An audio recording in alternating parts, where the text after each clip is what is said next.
कि मेरा बेटे को शहीद हुए 1 महीना हो गया, लेकिन अपनी कानून की व्यवस्था ऐसी है कि बेल भी उनको मिली है। मेरे पोते को ही हथियार बना करके यूज किया, टूल बनाया उसको, लेकिन उनके द्वारा एक आदेश पारित हुआ, अपरिचित दादा दादी को हम उस बच्चे को कैसे दे दें। मैं उच्च न्यायालय से ये दरखास्त करता हूँ, ये तो देखा जाए कि बेंगलोर से हुए किस टाइम में वो आए, किस टाइम में बच्चे को वहाँ से रिलीज करवाए।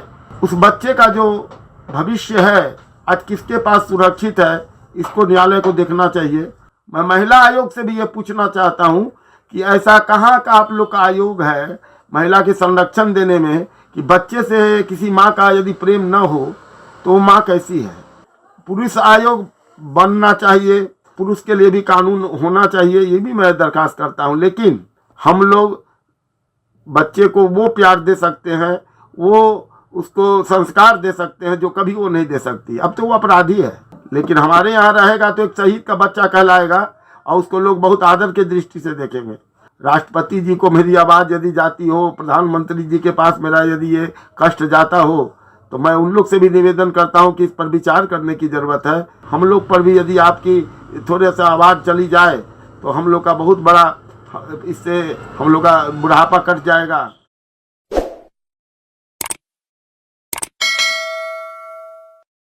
मैं शहीद अतुल सुभाष का पिता पवन कुमार मोदी अपने निवास स्थान पूसा रोड समस्तीपुर से बोल रहा हूँ, और आप लोग को ये बताना चाहता हूँ कि मेरा बेटे को शहीद हुए 1 महीना हो गया।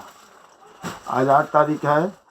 8 तारीख के रात में मेरे से 9 बजे से 9:30 बजे तक बात किया और रात में 1 बजे उसने सुसाइड किया। सब परिस्थिति आप लोग ने देखा है, सुना है, समझा है, सहयोग भी किया है, मीडिया वाले भी सहयोग किए हैं, बेंगलोर की पुलिस भी सहयोग की है। लेकिन अपनी कानून की व्यवस्था ऐसी है कि बेल भी उनको मिली है।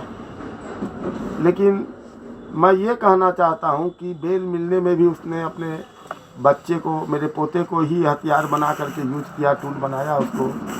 और 26 तारीख को मेरे को जैसी सूचना मिली कि 9:30 बजे रात में उन लोग जेल से छूटे हैं।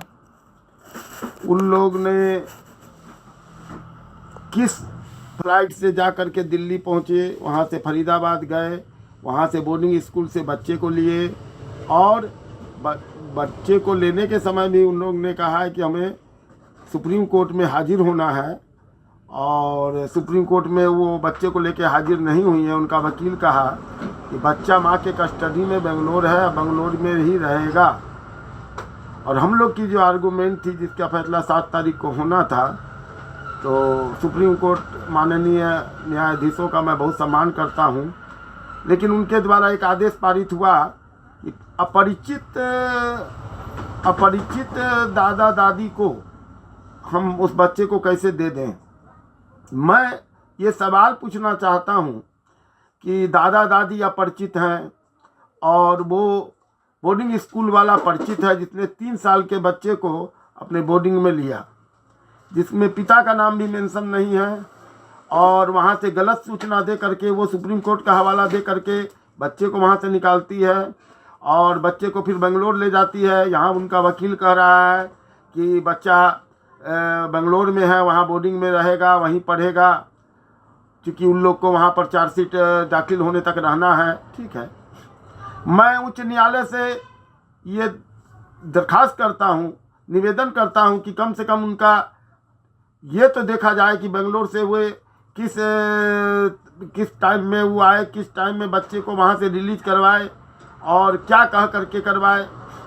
खैर, ये न्यायालय की जो प्रणाली है, मैं इसके विषय में कुछ और ज़्यादा नहीं कहना चाहता हूँ, लेकिन मैं ये पूछना चाहता हूँ कि उस बच्चे का जो भविष्य है आज किसके पास सुरक्षित है, इसको न्यायालय को देखना चाहिए।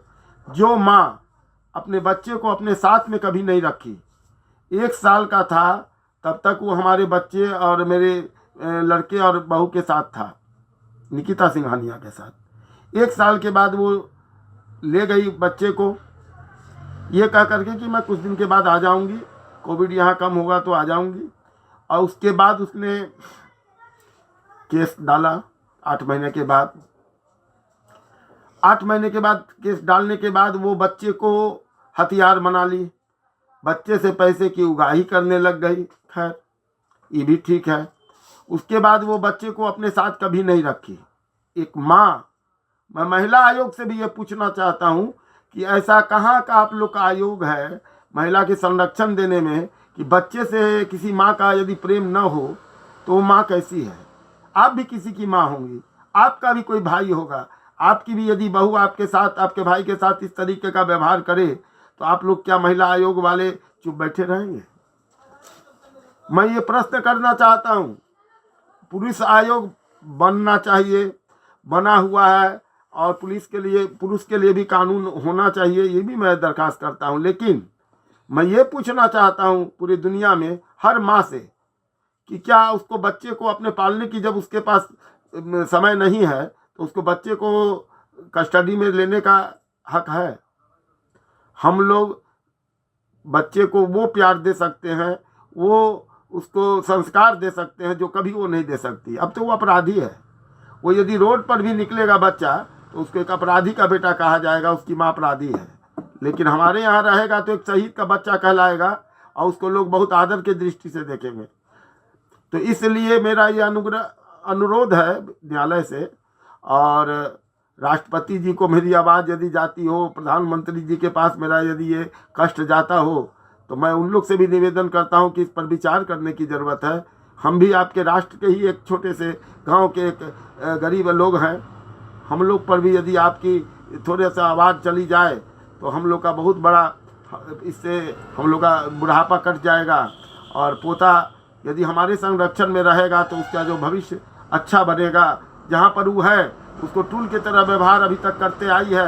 आप पूरा हिस्ट्री निकलवा के देख लीजिए, जांच करवा के देख लीजिए, आपको लगेगा कि हमारी बात में कोई सत्यता नहीं है तो हमको जो दंड आप देना चाहें दे सकते हैं, उसके लिए हम तैयार हैं।